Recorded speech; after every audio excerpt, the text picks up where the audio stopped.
Chapitre 30. Que meurt un seul homme. Suite numéro 2. Ton frère, répond Jésus, se relèvera. Je sais, dit Marthe, qu'il se relèvera à la résurrection, au dernier jour. Alors Jésus déclare, moi, je suis la résurrection et la vie. Qui a foi en moi, même s'il est mort, vivra. Et toute personne vivante qui a foi en moi ne mourra jamais dans l'éternité du temps. As-tu foi en cela? Oui, Seigneur, j'ai foi. Tu es le Messie, le Fils d'Élohim, celui qui devait venir dans le monde.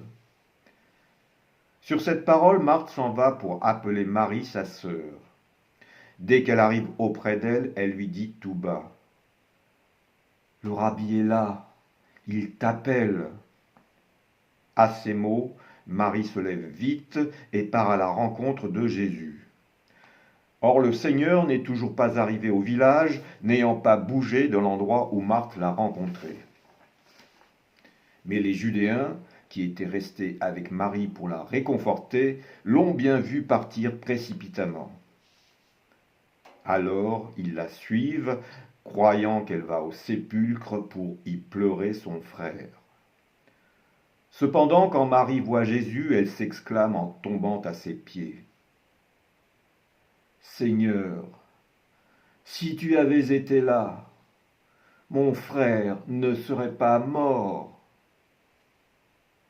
Et Jésus la regarde pleurer. Et il voit aussi pleurer les Judéens qui viennent d'arriver à sa suite. Alors, il frémit en son souffle et s'émeut en lui-même. Puis il leur demande, « Où l'avez-vous déposé ?» « Seigneur, lui répond-il, viens et vois. » Et Jésus pleure. Voyez comme il l'aimait, disent certains Judéens. Mais d'autres observent. N'aurait-il pas pu, lui qui a ouvert les yeux de l'aveugle, faire aussi que cet homme ne meure pas? Alors Jésus frémit de nouveau en lui-même et part au sépulcre de Lazare. Il s'agit d'une grotte dont l'entrée est recouverte d'une grande pierre. Arrivé devant le sépulcre, il dit « Enlevez la pierre ». Mais Marthe, la sœur du mort, lui répond « Seigneur, il sent, cela fait 4 jours. » Ne t'ai-je pas dit que, si tu as foi, tu verras la gloire d'Élohim? Ainsi, l'écoutant, ils enlèvent la pierre. Jésus lève les yeux vers le ciel et proclame « Père, je te rends grâce de m'avoir entendu. Moi, je le sais, toujours tu m'écoutes. Mais je le déclare pour cette foule qui m'entoure, afin qu'ils aient foi en ceci. C'est toi qui m'as envoyé. » Et il crie d'une voix forte. « Et Lazare, viens dehors !» À ces mots, le mort, mains et pieds liés de bandelettes, visage enveloppé d'un suaire, apparaît et sort du sépulcre.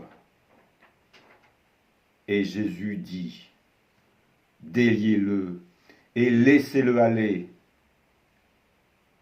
Alors beaucoup de Judéens qui étaient venus chez Marie, en voyant ce qu'il a accompli, ont foi en lui.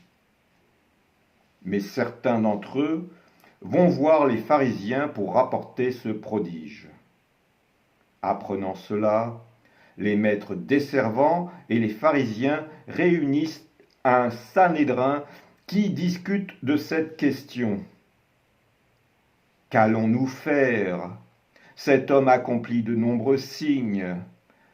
Si nous le laissons agir ainsi, tous croiront en lui. Les Romains viendront et ils nous prendront à la fois notre pays et notre nation. Mais Caïphe, le grand maître desservant de cette année-là, leur déclare: vous ne connaissez rien, ne réalisez-vous pas, il est de votre intérêt que meure un seul homme pour tout le peuple, plutôt que ne périsse la nation toute entière.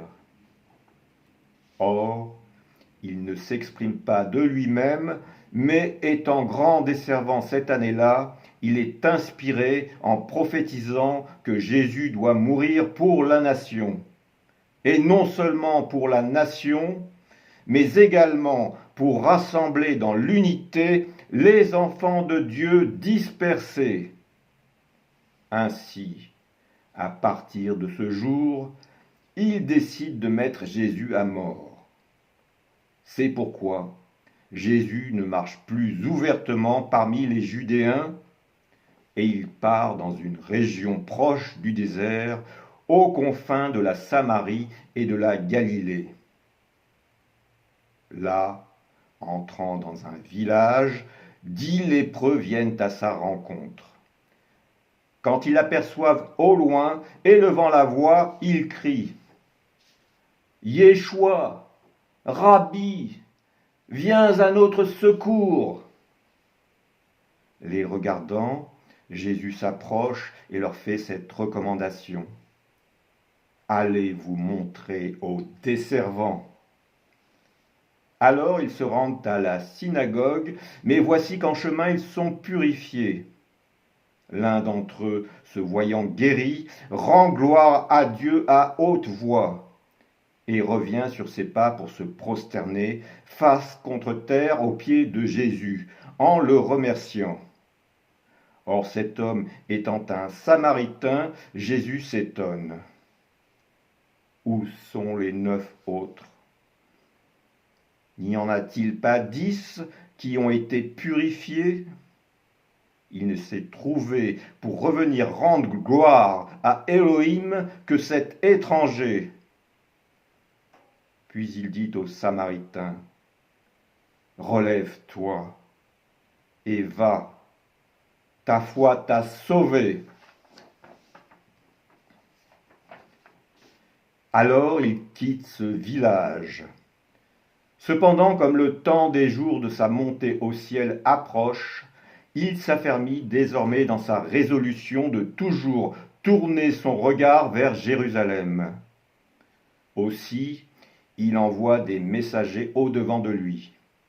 Ceux-ci partent donc en avant et entrent dans un village de Samarie afin que tout soit prêt pour le recevoir. Mais les habitants ne veulent pas accueillir le Seigneur parce qu'il chemine vers Jérusalem. Comme les messagers rapportent ceci, les disciples sont indignés et Jacques et Jean disent à Jésus: Seigneur, veux-tu que nous ordonnions au feu de descendre du ciel pour les consumer? Alors Jésus se tourne vers eux et les réprimande. Puis ils partent vers un autre village.